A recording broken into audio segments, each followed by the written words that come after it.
mi propio hijo, un oficial de policía, me esposó en el jardín de mi casa. Su esposa me dio una bofetada tan fuerte que me zumbaban los oídos, y luego gritó que había perdido la cabeza. Dijeron que estaba inestable, que necesitaba ayuda, que era un peligro para mí misma. Los vecinos se quedaron paralizados, sin saber si creer lo que veían o lo que les decían. Pero yo conocía la verdad. Esa casa la pagué yo, ladrillo por ladrillo, año tras año. Y esa noche, con la lluvia empapando mi blusa y el acero clavándose en mis muñecas, entendí que había algo peor que la traición, el silencio. Ellos pensaban que yo no tenía poder, pero no sabían la verdad. Yo ayudé a construir el mismo sistema que ahora trataban de usar en mi contra.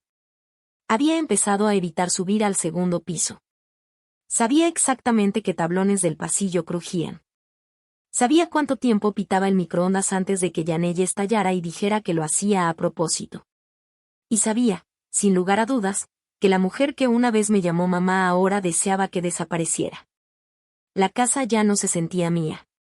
Esa misma casa que compré hace 32 años con el dinero que gané trabajando turnos nocturnos en la oficina de emergencias y recortando cupones solo para poder pagar la calefacción. Mi nombre ya no estaba en el título de propiedad. Ya no. Le pedí a Troy que agregara su nombre cuando pasaba por un momento difícil de salud hace 5 años. Se suponía que era algo temporal. Nunca volvió a poner el mío. La ironía es que yo seguía pagando los impuestos, seguía cubriendo la mayoría de las reparaciones. Incluso les di el dinero para el techo nuevo la primavera pasada. Pero Yanelle no quería que me acercara al ático cuando vinieron los trabajadores. Decía que yo incomodaba a la gente. La mayoría de las noches me quedaba en mi cuarto de la planta baja. Tenía un pequeño refrigerador, una parrilita eléctrica y un sillón reclinable. Antes, Troy me bajaba el plato con la cena. Ahora solo lo dejaban afuera de la puerta, como si fuera una paciente en un asilo. Ya habían empezado a decir en voz alta que esa era su casa. Eso dolió más de lo que pensé. Una tarde, Yanelle entró a mi cuarto sin tocar. Dijo que necesitaban el espacio para su nueva oficina en casa y que tenía más sentido que yo me quedara en el cuarto del sol, o que pensara en uno de esos centros para adultos mayores, que tienen comunidad bonita y todo. Troy estaba detrás de ella, callado, con los brazos cruzados. No quiso mirarme a los ojos. Ese silencio dolió más que cualquier palabra que ella dijo. Le pregunté si había hecho algo mal. Ni siquiera me respondió.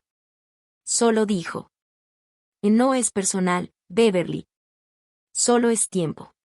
Pero sí era personal. Profundamente.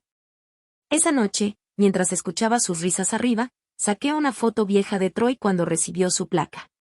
Sonreía, parado junto a mí en las escaleras de la academia.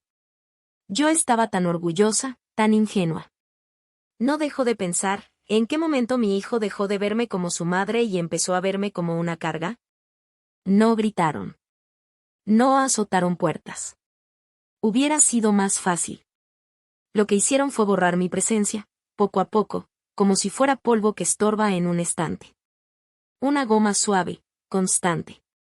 Y aún así, una parte de mí quería creer que Troy no lo hacía con mala intención. Que quizá estaba atrapado en medio, que no sabía cómo enfrentarla. Pero algo en su mirada ese día, vacía, decidida, me hizo entender que ya había elegido su bando. Si alguna vez has estado sentada en una casa que tú construiste, rodeada de la familia que tú criaste, y aún así te sientes invisible, entonces entiendes. Entiendes lo que es perder tu lugar en tu propio hogar, y peor aún, darte cuenta de que ni siquiera haces falta. Todo empezó con un desayuno silencioso y una pila de papeles sobre la mesa de la cocina. Yanelle ya estaba ahí, bien arreglada, el cabello recogido, golpeando la barra con una pluma. Su café estaba casi intacto. Cuando entré, ni siquiera levantó la vista. Troy estaba junto al refri, con los brazos cruzados. No dijo buenos días. Solo señaló la silla frente a ella, como si fuera una declaración legal, no la cocina de una familia. Me senté. Ya había una taza de café servida para mí. Eso me pareció extraño, como si ya supieran que iba a entrar. Yanelle deslizó una carpeta por la mesa. Dentro había un montón de documentos, perfectamente ordenados, con etiquetas amarillas marcando dónde debía firmar. No dio muchas explicaciones. Solo dijo que era para hacer todo más sencillo, más seguro. Que si me pasaba algo, Troy y ella no tendrían que lidiar con papeleo para acceder a la casa. Usó la palabra optimizar. Me quedé con las manos entrelazadas. Le pregunté quién había redactado los papeles. Dijo que una amiga suya, abogada en bienes raíces. Buena reputación, agregó. Usó ese tono otra vez. Profesional, eficiente, con un control disfrazado. Entonces habló Troy. Dijo que era solo una formalidad. Que seguíamos siendo familia. Que me querían. Pero sus palabras no coincidían con su cuerpo. Miré la primera hoja. Decía que yo transfería la propiedad completa de la casa a nombre de Troy y Janelle, como un regalo conjunto con efecto inmediato. Sin cláusulas. Sin protección. Sin derecho a quedarme. Pregunté. ¿Y si no firmo? Los labios de Janelle se curvaron en esa sonrisa que usaba cuando hablaba con agentes inmobiliarios. Dijo que podía quedarme todo el tiempo que quisiera, pero que los impuestos, el seguro, la responsabilidad legal, ya todo se estaba complicando. Esa palabra otra vez, responsabilidad. Troy no dijo ni una palabra. Les dije que necesitaba tiempo. La sonrisa de Janelle se congeló un segundo, luego se suavizó. Claro, tómate 1 o 2 días, dijo. Pero esto ya se está moviendo, y todos estaríamos más tranquilos si lo resolvemos pronto. Me llevé la carpeta a mi cuarto como si pesara 20 kilos, me senté al borde de la cama y la miré fijamente. No me sorprendía. Lo había presentido. Solo no sabía que se sentiría así, como si me estuvieran desalojando en silencio, con una pluma en vez de una notificación. El resto del día fue puro silencio. Nadie me trajo la cena. No comí. Los papeles se quedaron en mi buró, sin tocarse. A la mañana siguiente, Troy tocó la puerta. Eso fue raro. Antes solo entraba. Preguntó si ya había leído todo. Le dije que sí. Preguntó si ya estaba lista para firmar.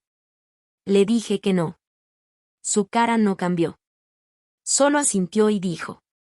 Bueno, se lo haré saber. Esa misma tarde, el foco del pasillo afuera de mi cuarto apareció desenroscado. Escuché el crujido de las escaleras del ático, el sonido de cajas moviéndose. La voz de Janelle, apagada pero firme, organizando, reclamando, como si ya se estuvieran preparando para que yo me fuera. Esa noche no dormí. La casa crujía como si respirara pesado. Y no podía dejar de pensar que tan raro es estar rodeada de tus propios muebles, tus propias cortinas, tus fotos enmarcadas, y aún así sentirte como una invitada. Como si tu presencia se tolerara, pero no se quisiera. Nadie azotó puertas, nadie levantó la voz. Pero el mensaje fue clarísimo. Querían que me fuera. No el próximo año, no el próximo mes. Pronto. 3 días después de que me dieron los documentos, entré a la sala y los encontré parados junto a la chimenea, susurrando. Janelle tenía una cinta métrica en la mano. Troy revisaba algo en su celular. Se callaron en cuanto me vieron. Ella sonrió demasiado rápido. Dijo que estaban pensando en remodelar un poco, tal vez repintar, actualizar el espacio. Señaló hacia el otro extremo del cuarto y mencionó la idea de convertir la planta baja en un estudio para ella. Por supuesto, dijo algo sobre la luz natural. Asentí con la cabeza. Luego caminé más allá de ellos y me paré frente a la chimenea. Ahí, en la repisa donde siempre había estado la foto de mi difunto esposo con nuestros hijos de pequeños, encontré el portarretratos boca abajo.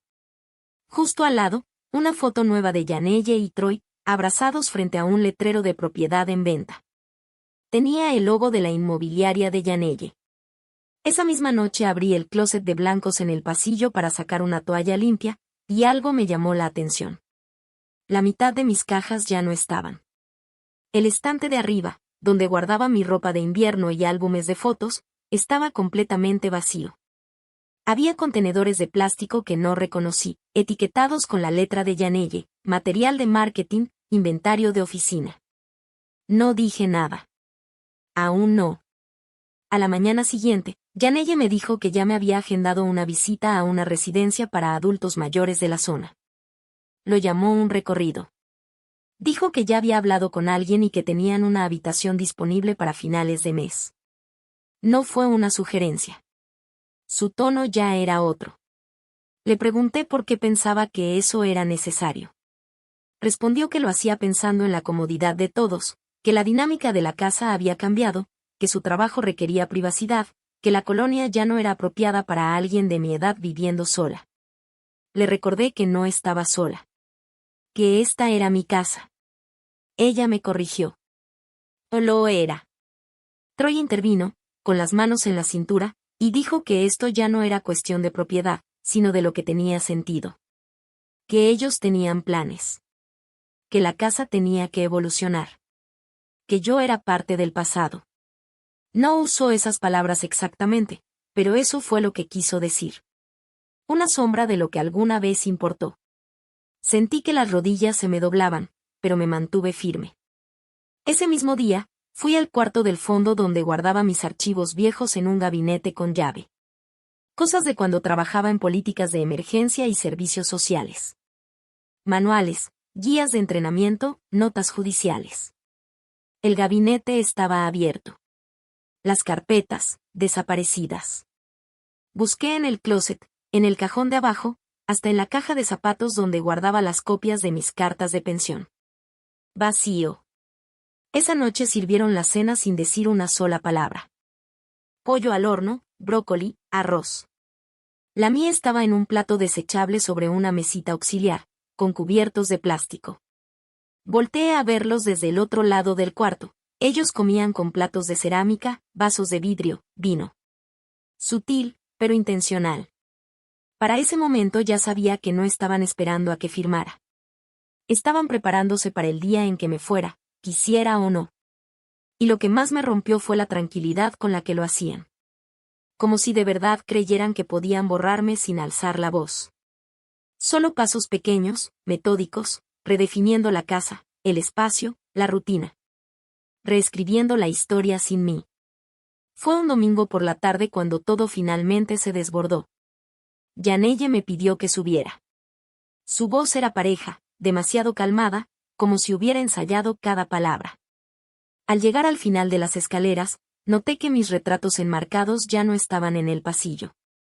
En su lugar, había impresiones nuevas en lienzo, playas, frases motivacionales de bienes raíces. Me detuve. Ella se dio cuenta. Me llevó al cuarto que antes era la habitación de visitas. La puerta había sido recién pintada. Adentro, mi gabinete de costura había desaparecido. La cama individual había sido reemplazada por un escritorio de vidrio moderno, una luz de aro, una laptop y un fondo con el logotipo de su empresa. Lo llamó su nueva oficina. Le pregunté dónde estaban mis cosas. Dijo que las habían movido al cuarto del sol, por ahora, solo hasta que yo definiera mis próximos pasos. Sus palabras eran suaves, pero definitivas. Troy estaba parado en la entrada. No dijo nada. Esa misma noche volví a escuchar movimientos. Cajas. Cosas siendo acomodadas. Salí en silencio y caminé hacia el garaje. La luz estaba encendida. Troy estaba apilando contenedores. Eran míos, etiquetados con cinta adhesiva escrita por Yanelle. Algunos decían donar, otros ático. Algunos ni siquiera estaban marcados. No se detuvo cuando me vio. Solo siguió cerrando cajas con cinta. Su silencio era como una pared. Le pregunté si esto de verdad estaba pasando. Dijo que era mejor adelantarse a las cosas. Sin dramas. Usó esa frase, sin dramas. Regresé a mi cuarto, cerré la puerta y me senté por un buen rato. Ellos querían que todo pareciera limpio, como una simple transición, pero se sentía como un desalojo silencioso. Sin papeles, sin gritos. Solo, borrarme. A la mañana siguiente, llamaron a una reunión familiar. No preguntaron si podía. Me dijeron que estuviera en el comedor a las 10. Me senté en la cabecera de la mesa, el mismo lugar donde solía servir las cenas navideñas, donde Troy, de niño, se sentaba y colgaba las piernas. Ahora era un hombre, con uniforme, brazos cruzados, rostro cerrado. Yanelle puso un sobregrueso frente a mí. Dentro había 2 juegos de documentos. Uno era la escritura de la casa, actualizada y con nuevas firmas.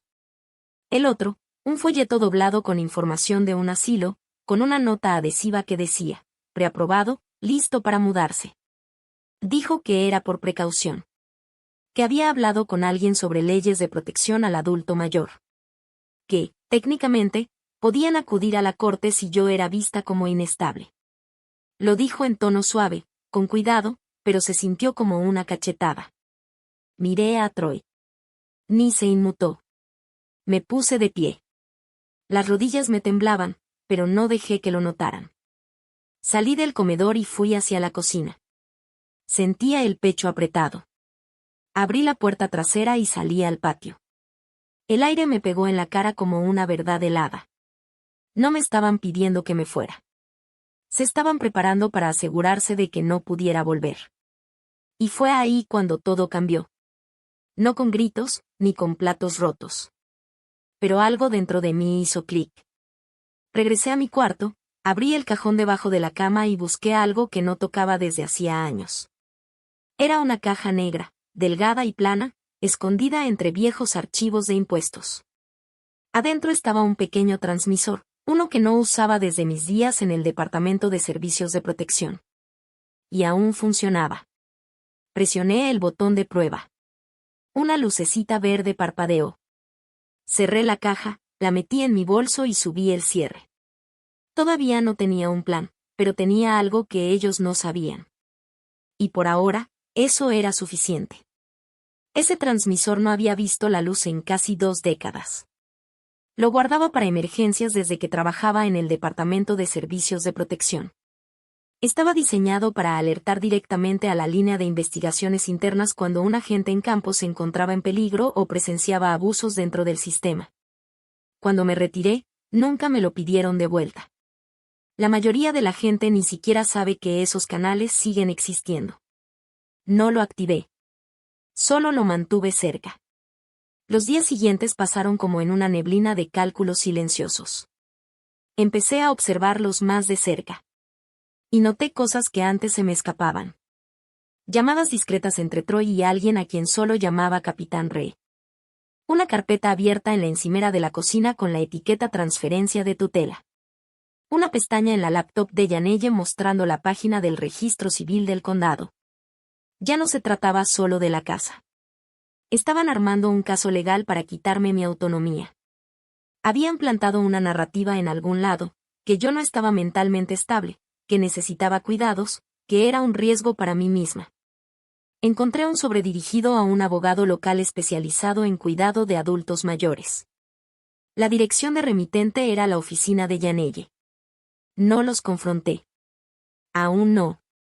En lugar de eso, una tarde fui al garaje y bajé un baúl con llave que tenía guardado en la repisa más alta. Ahí estaban archivos que no había tocado desde mis primeros años redactando protocolos para unidades de respuesta en casos de abuso a adultos mayores. Yo coescribí la mitad de los manuales de cumplimiento que todavía usan los trabajadores sociales hoy en día. Conozco el proceso. Conozco los vacíos legales. Sé cómo documentar. Y empecé a reunir todo. Cada interacción. Cada conversación. Imprimí capturas de pantalla de mensajes de texto con Troy de hace años, donde se mostraba que lo había agregado a la escritura solo para dar poder médico, no para que se quedara con la casa. Tomé fotos de mis frascos de medicamentos, todos organizados por fecha. Descargué el video del monitor de bebé que había mantenido escondido en mi cuarto de la planta baja. En él se veía claramente a Yanelle abriendo cajones y sacando archivos. Documenté todo. Una noche, los escuché en la cocina. Yanelle se reía. Le dijo a Troy que no se preocupara. Para cuando se dé cuenta de lo que pasó, los papeles ya van a estar entregados. Dijo que en los casos de tutela no se necesitaban muchas pruebas y la historia era lo suficientemente emotiva. Escribí cada palabra. Exacta. Fue en ese momento que decidí activar el transmisor. No fue algo dramático. Solo un toque. Un segundo. Con eso se enviaba una alerta directa a la oficina estatal, con un registro de tiempo y mi antiguo código de autorización. Y luego esperé. A la mañana siguiente, todo se movió rápido. Troy bajó con el uniforme, pero noté algo distinto. Su placa no estaba prendida en el pecho. La traía en la mano. Eso era nuevo. Me dijo que íbamos a recibir una visita. Alguien del departamento. Que era una revisión de bienestar. De rutina, solo papeleo. Asentí con la cabeza. 10 minutos después, una SUV negra se estacionó frente a la casa. No era una patrulla. No tenía distintivos. Después llegó otra. Y otra. 5 más, una tras otra. Silenciosas. Precisas. El primero en bajar fue el capitán Rey. No sonrió. Preguntó por Troy usando su nombre completo. No como colega, sino como sujeto. Yanella apareció en la puerta, con un saco como si se hubiera vestido para una negociación. Pero cuando el segundo agente entró y le pidió sus documentos de licencia y los registros de atención a clientes del último mes, su expresión cambió. Yo me hice a un lado. Les dejé el espacio. No hubo gritos. No hubo forcejeos. Solo el sonido de bolígrafos abriéndose y carpetas siendo desabrochadas. Troy no me volteó a ver ni una sola vez. Y yo no dije nada. Porque no hacía falta. Al día siguiente desperté en la casa más silenciosa que había sentido en meses. No se escuchaban pasos sobre mi cabeza. Ni la licuadora. Ni órdenes sobre cómo estacionarme en la entrada. Solo el zumbido suave de la calefacción y los golpecitos de los pájaros en la ventana. Las SUVs ya no estaban. Tampoco las voces. Los agentes habían permanecido casi 3 horas el día anterior. Se movían en parejas, amables pero firmes. Un equipo se enfocó en los papeles de tutela que Yanella había redactado. Otro revisó el uso reciente de bases de datos del departamento por parte de Troy. No sabía qué tan profundo iba todo esto. Y, siendo honesta, no quería saberlo. Resultó que Yanella había accedido a mi historial de recetas médicas a través de un sistema privado de aseguradoras, usando el número de placa de Troy. Había armado un expediente que sugería que yo mostraba señales tempranas de deterioro cognitivo. A pesar de que jamás en mi vida había olvidado un pago, una fecha o un nombre, ellos construyeron toda una historia basada en verdades a medias, cuidadosamente seleccionadas. Lo suficiente para pintarme como una carga. Lo justo para justificar una firma discreta de un juez. Pero ahora esa historia estaba siendo revisada. Al mediodía recibí una llamada de asuntos internos. Una mujer llamada Rachel habló con voz clara y pausada. Me agradeció por haber activado el transmisor de emergencia del antiguo sistema. Dijo que no se usaba desde hacía años. Me informó que habían vinculado mi código a un perfil de autorización en desuso, pero todavía válido. Dijo que iban a reabrir una investigación que había sido sellada anteriormente. Yo entendí exactamente a qué se refería. Hace 5 años, yo había presentado un reporte en contra del capitán Re por mal manejo de protocolos de protección a adultos mayores. Él respondió recortando el presupuesto a nuestro departamento. Yo había guardado los registros. Nunca los usé. Pero ahora, alguien más los había recuperado. Se estaba realizando una auditoría completa. Nada de eso cambiaba el hecho de que aún vivía en la misma casa. Con las mismas personas. Troy llegó tarde esa noche, solo. Sus pasos eran lentos. Pasó frente a mi cuarto sin detenerse. Escuché abrir el refrigerador. El pitido del microondas. Y luego, silencio. Yanella no regresó. Al día siguiente llegó un aviso. Una solicitud formal para una reunión con la Oficina de Reclamaciones de Propiedad. Me enlistaban como la ocupante actual en disputa, y a Troy y Yanella como cesionarios temporales. Esa frase me hizo detenerme. Llamé al número que venía al final del documento. La mujer que me contestó reconoció mi nombre de inmediato. Dijo que se había marcado una alerta sobre la solicitud de transferencia de la propiedad. Algo sobre inconsistencias en las firmas, fechas que no coincidían. Me dijo que congelarían cualquier cambio hasta que se completara una revisión a fondo. Colgué y me quedé sentada con eso un buen rato. La casa seguía siendo mía, no solo legalmente, sino también físicamente. La había sobrevivido. La había nombrado. Cada pared, cada ladrillo, cada bisagra reparada tenía partes de mí. Y entonces sentí algo que no había sentido en semanas: alivio. No alegría, no victoria. Solo un alivio callado, constante, pero también duelo. No por la traición, esa ya había hecho su daño, sino porque vi en lo que Troy se había convertido. El niño que antes se escondía detrás de mí cuando había tormenta, había aprendido a mantenerse firme borrándome. No solo permitió que Yanelle lo hiciera.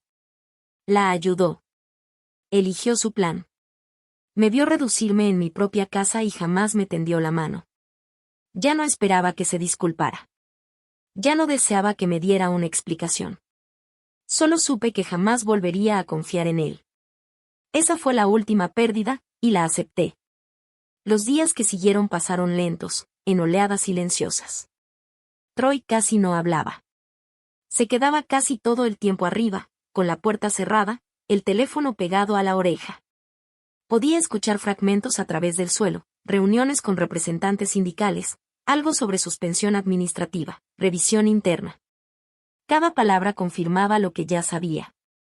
Su placa ya no colgaba de su pecho porque no tenía permitido usarla. Yanelle no regresó. Mandó a un mensajero por sus cosas. 2 cajas grandes, cerradas con cinta. Una de ellas tenía mi letra escrita de lado. Antes había guardado ahí las luces de Navidad. Ahora llevaba lo que ella había sacado de los cajones de la cocina. No los detuve. Solo abrí la puerta principal y dejé que el hombre se las llevara. Pasé la tarde siguiente en el cuarto del sol. El aire era fresco y constante. Por primera vez en meses, abrí la ventana y dejé que el viento recorriera el espacio. Movió apenas las cortinas, lo suficiente para recordarme que la casa todavía respiraba. Luego fui al closet del fondo y saqué el último archivo que había escondido. Era la carpeta original de la propiedad, firmada y notariada hace 20 años. La escritura estaba solo a mi nombre. La modificación de hace 5 años, que añadía a Troy de manera temporal, tenía una cláusula que indicaba que volvería a ser de propiedad exclusiva al resolverse mi condición médica. Esa cláusula nunca se había activado porque me recuperé en 6 meses. Pero nunca presenté los papeles para revertirla. Confié en que él lo haría. Ese fue mi error. Llevé la carpeta con los documentos a una mujer llamada Altia, una abogada retirada de juicios civiles que había sido amiga de mi difunto esposo. Ahora vivía sola, daba clases de derecho medio tiempo y todavía conservaba su licencia para hacer trabajo pro bono. Revisó la carpeta despacio, página por página. Luego me miró. Dijo que se podía arreglar. Que la firma de Troy en el intento de traspaso había sido copiada de un formulario viejo de seguro. Que el notario listado no tenía una licencia válida desde hacía más de un año. Que el trámite se había procesado solo por un vacío digital que permitía que ciertos documentos preliminares quedaran en el sistema del registro sin verificación. En otras palabras, el traspaso era anulable, y probablemente fraudulento. Presentamos una orden judicial. En menos de una semana, recibí una confirmación formal. El condado había emitido una congelación temporal de cualquier cambio en el título de propiedad mientras se realizaba una revisión completa. Troy recibiría una notificación legal si intentaba hacer otro movimiento. Cuando regresé a casa ese día, las luces del pasillo estaban apagadas. La tele en silencio. Troy estaba sentado en la mesa, con los hombros caídos, la mirada perdida. No preguntó dónde había estado. No ofreció disculpas. Solo dijo que se iría a fin de mes. Sin enojo, sin pleito, solo eso. Asentí. Esa noche, me hice sopa. De la que solía preparar cuando los niños eran pequeños. Papas, elote, un poco de jamón que sobró. No le ofrecí nada. Me senté a la mesa con un solo tazón, una cuchara, una servilleta. Sin lugar para él. Y por primera vez en mucho tiempo, el silencio no dolía. Se acomodó a mi alrededor como una cobija, familiar, constante, mía. La casa seguía en pie, y yo también. Era finales de septiembre cuando Troy empacó lo último de sus cosas. No lo anunció. No pidió ayuda. Un día escuché el sonido de cajas arrastrándose por el piso. Al siguiente, su cuarto ya estaba vacío. No más pasos arriba, ni llaves tintineando junto a la puerta. Solo quietud. No lo vi irse. Lo dejé cerrar esa puerta sin despedida. Para la mañana siguiente, la cochera ya estaba vacía. Lo que quedó fue una casa que se sentía demasiado callada en los lugares equivocados. No en paz, aún no. Solo vacía, como un teatro después de que cae el telón. Te sientas ahí sola, en medio del público, y el aire todavía está cargado con lo que acaba de suceder. No intenté llenarlo. Dejé que el silencio se quedara. Esa semana revisé cada cajón, cada carpeta, cada rincón de la casa. No buscaba cosas para conservar. Buscaba lo que tenía que irse, lo que se había quedado atrás. Encontré correos impresos que Yanelle había guardado entre sus folders de trabajo, propuestas para convertir el garaje en una unidad de renta, hojas de cálculo con el título Renovación Fase 1. Ninguno tenía mi nombre. Pasé cada hoja por la trituradora. Yo misma saqué la basura. También encontré cosas que no merecían ser borradas. Una foto de Troy cuando tenía 10 años, sonriendo chueco con un diente frontal faltante. Una tarjeta de cumpleaños de hace años donde había garabateado la palabra héroe con marcador azul. No las tiré. Pero tampoco las dejé a la vista. Las guardé en un sobresellado y lo puse en el fondo de un gabinete. Hay recuerdos que no necesitan ser quemados. Solo necesitan descansar. Cuando terminé de limpiar la casa, me paré en medio de la sala y me pregunté qué quería que fuera ese espacio ahora que volvía a ser mío. No un aparador, no un campo de batalla compartido. Algo más suave, algo real.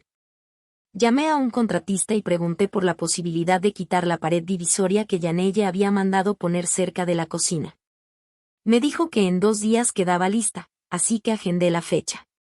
Luego hice algo que no había hecho en años. Fui hasta las afueras del pueblo, a un pequeño centro comunitario donde solía ser voluntaria antes de que todo se complicara. Lo habían renovado, bancas nuevas, paredes limpias, un pequeño jardín en la parte de atrás. Me ofrecí para dar una clase, no una conferencia, ni algo oficial. Solo un círculo semanal para mujeres mayores de 60.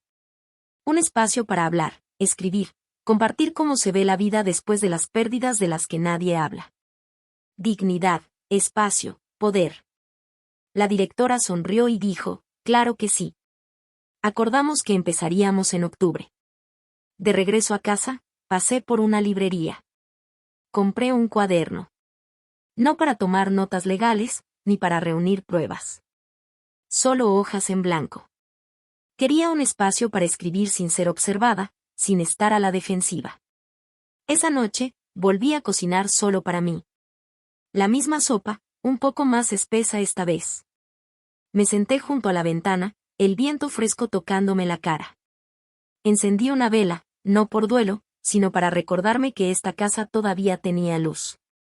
Ya no esperaba escuchar pasos por el pasillo. Ya no temía que algo me fuera arrebatado. No había banderas de victoria colgadas en el porche. Nadie anunció nada al vecindario. Pero en ese silencio, algo había cambiado. Esta casa era mía. Y esta vez la iba a proteger de otra manera. No con rabia, sino con límites, con claridad, con el poder silencioso de alguien que fue borrada, y decidió volver a aparecer bajo sus propias condiciones. La carta del comité de ética llegó un jueves por la mañana. Un sobre blanco, simple, sin sello, sin drama. Solo un informe doblado y una nota breve. El caso de Troy había sido revisado formalmente. Las conclusiones indicaban que sus acciones habían violado el protocolo del departamento, quebrantado la ética profesional al tratar con familiares vulnerables, y omitido declarar conflictos de interés. No usaron la palabra despedido, pero no era necesario. Decía que su licencia administrativa había sido extendida de forma indefinida, en espera de medidas disciplinarias. Su placa fue desactivada, su acceso a los sistemas revocado, y se recomendó que no volviera a ocupar ningún puesto relacionado con intervención familiar. Puse el papel sobre la mesa de la cocina y me senté con él. No sentí alegría. Ni siquiera sentí cierre. Lo que sentí fue distancia, como si la versión de Troy que alguna vez me llamó mamá ya no compartiera rostro con el hombre que intentó borrarme. Esa misma tarde tuve una cita con la Junta de Notarios. La licencia de Yanelle había sido suspendida en lo que se llevaba a cabo una investigación. Varias certificaciones falsas habían sido rastreadas hasta su oficina en casa. Cuando llegué, la mujer que llevaba el caso ya tenía mi expediente en las manos. Me dijo que era uno de los ejemplos más claros de manipulación sistémica que había visto. Esa palabra se me quedó grabada, sistémica. No había sido solo un momento cruel. Había sido una estructura, un proceso planeado, disfrazado de cortesía, suavizado por el silencio. Esa noche me senté en mi nueva oficina, el cuarto del sol, recién pintado y despejado. Sin cajas olvidadas, sin muebles fuera de lugar. Solo un escritorio, una lámpara y ese cuaderno nuevo. Lo abrí en la primera página. Escribí 3 nombres. Troy, Yanelle, y el mío. No por enojo. Necesitaba verlos juntos, uno al lado del otro, sin distorsión. Recordarme que esto no era solo sobre traición. Era sobre reconocimiento.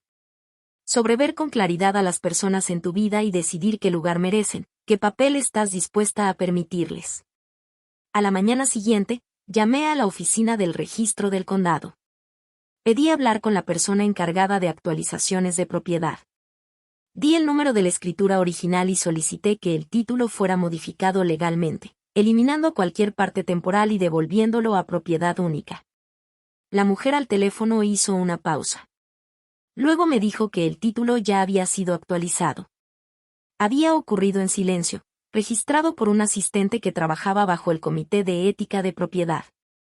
Como parte de la investigación, todos los nombres asociados fueron removidos hasta que el equipo legal indicara lo contrario. En otras palabras, oficialmente volvía a ser mío. Pedí una copia física. Me dijo que le enviarían por correo en el transcurso de la semana. Al colgar, miré a mi alrededor y sentí como el peso cambiaba. No se había ido, solo se había movido. Se había reubicado en un lugar donde podía cargarlo sin quebrarme. Más tarde ese mismo día, llegó el equipo de jardinería. Los había agendado semanas antes, pedí un reinicio total.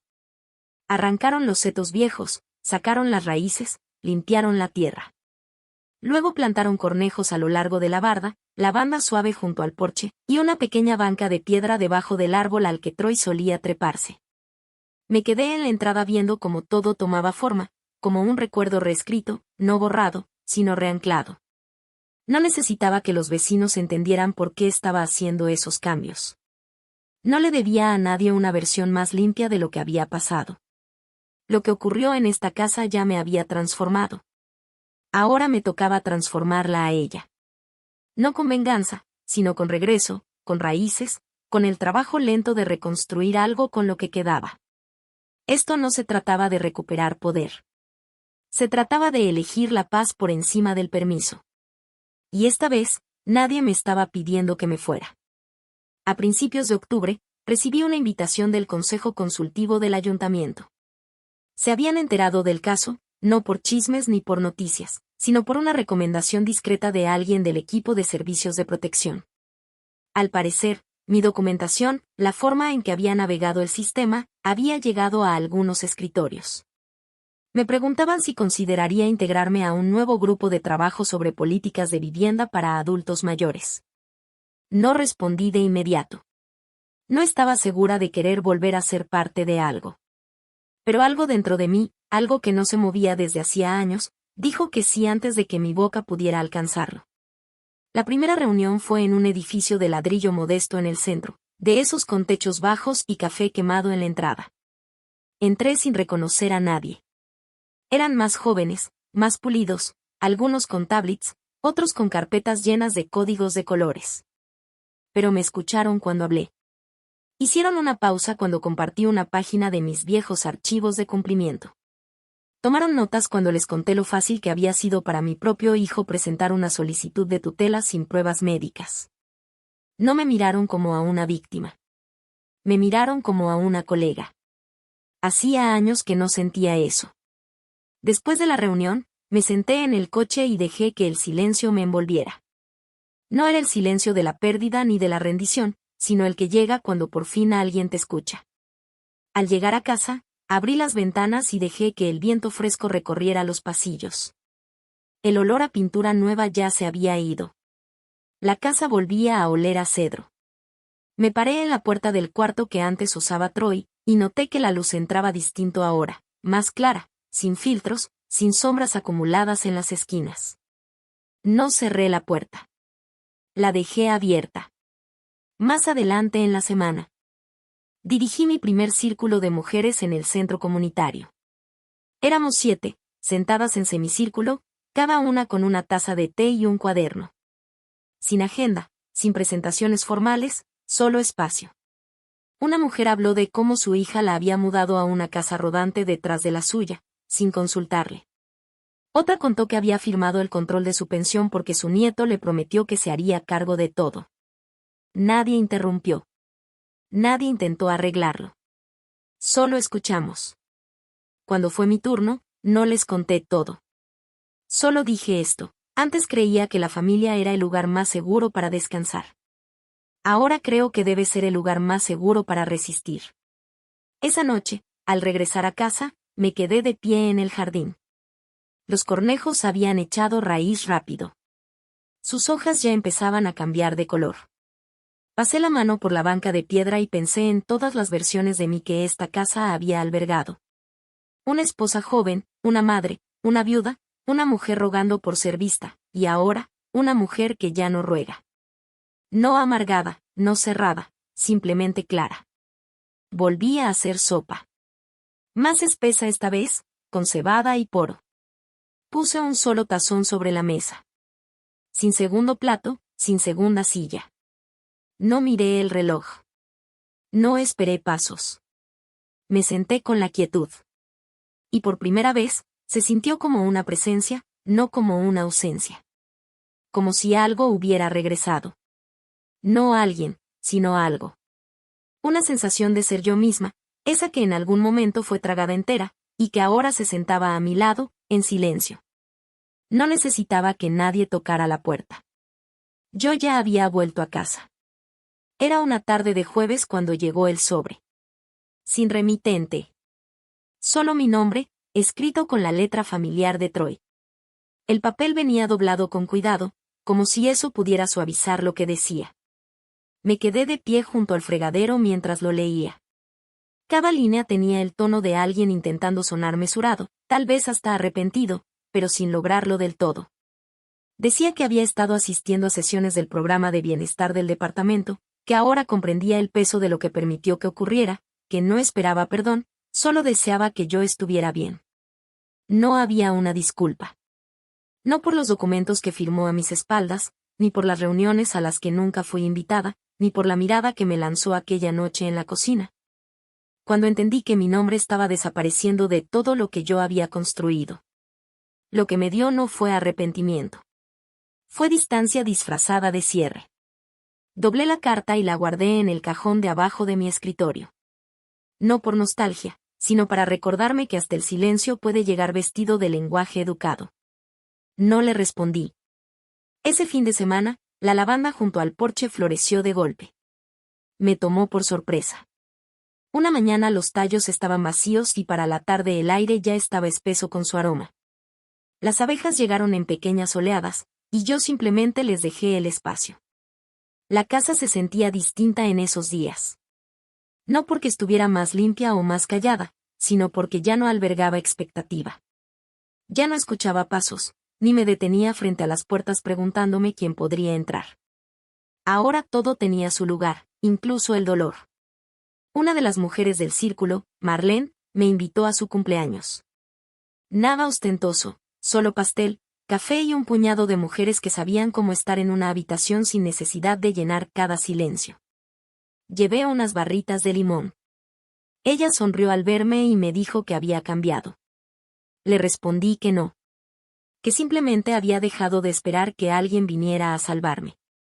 De regreso a casa pasé por una librería y noté un letrero pequeño en la ventana. Un grupo de escritura para personas mayores comenzaría en noviembre. Reuniones semanales, noches de micrófono abierto. Me detuve, mirando el cartel más tiempo del necesario. No le tomé foto. No me apunté. Solo me quedé ahí el tiempo suficiente para saber que podía hacerlo si quería. Ya en casa, abrí el cuaderno otra vez. Página 37. Escribí sobre mi porche delantero, sobre cómo antes era un lugar que evitaba cuando Troy y Janelle se sentaban ahí. Ahora era donde tomaban mi té cada mañana. Escribí sobre el silencio de las noches, como ya no me oprimía, sino que se envolvía a mi alrededor como algo que había ganado. Esa noche, abrí la puerta principal, salí y me senté sola. La calle estaba tranquila. Algunas luces de porche iluminaban a lo lejos. Se escuchaba la risa de un niño, tenue, en la distancia. No me sentí vieja. No me sentía olvidada. Me sentía como la guardiana de algo sagrado. No de la casa, de mí misma. Y en ese momento entendí que era lo que había cambiado. No solo me subestimaron. Olvidaron que yo ya había construido esta vida mucho antes de que intentaran quitármela.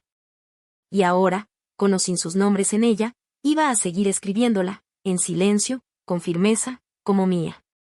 Era una mañana fría cuando pasé frente al espejo y me vi con claridad por primera vez en mucho tiempo. No el cansancio, no los años. Vi la firmeza en mis hombros, la calma en mi mirada, la negativa a rendirme. La casa olía a romero y libros. Un leve rastro de limpiador de limón viejo quedaba en el alféizar, de esos aromas que no llaman la atención, pero te recuerdan que algo ha sido cuidado. Para entonces, todo el papeleo ya estaba resuelto. Mi nombre era el único en la escritura. Los registros de la ciudad actualizados. El jardín, en plena floración. El círculo de mujeres en el centro había crecido, de 7 pasamos a 15. Y no venían solo a hablar, venían a escuchar, a construir. Troy nunca volvió a escribir. No hubo llamada, ni segunda carta. Y yo no esperé una. Hay silencios que merecen quedarse así, intactos. Un domingo por la tarde, me paré en las escaleras traseras con una taza de té y vi como un ave comenzaba a construir su nido en el toldo sobre el cobertizo. Paja, hilo, pedacitos de algo azul. Iba y venía, llevando su vida en el pico y acomodándola en el lugar que eligió. No era el más seguro, pero era suyo. Y pensé, yo también. Esa semana hice la primera reunión en mi casa. Nada formal. Solo algunos vecinos, mujeres del grupo, una olla de sopa, rebanadas de tarta de pera, y risas que salían sin pedir permiso. Nadie preguntó por la casa. Nadie mencionó el pasado. Pero noté lo fácil que la gente se movía por el espacio, como si estuviera completo. Como si yo también lo estuviera. Más tarde esa noche, caminé por cada cuarto, pasé la mano por la pared del pasillo, apagué las luces una por una. Al llegar a la recámara, me detuve frente a la ventana abierta y dejé que el aire me rozara la piel. Entonces susurré algo que no había dicho en voz alta en años. Ya no estoy esperando. No espero aprobación. No espero que las cosas se arreglen. No espero que alguien deshaga lo que ya fue hecho. Esta vida, con sus cicatrices, con su silencio, es mía. Y por fin, eso es suficiente. Si alguna vez has tenido que reconstruir tu vida en silencio, pedazo por pedazo, después de que alguien intentó borrarte, ojalá esta historia te haya recordado tu propia fuerza. A veces la paz no llega con aplausos ni trompetas. Llega en el silencio que, por fin, puedes elegir. Si algo de esta historia resonó contigo, quiero que sepas que no estás sola. Gracias por escuchar. De verdad.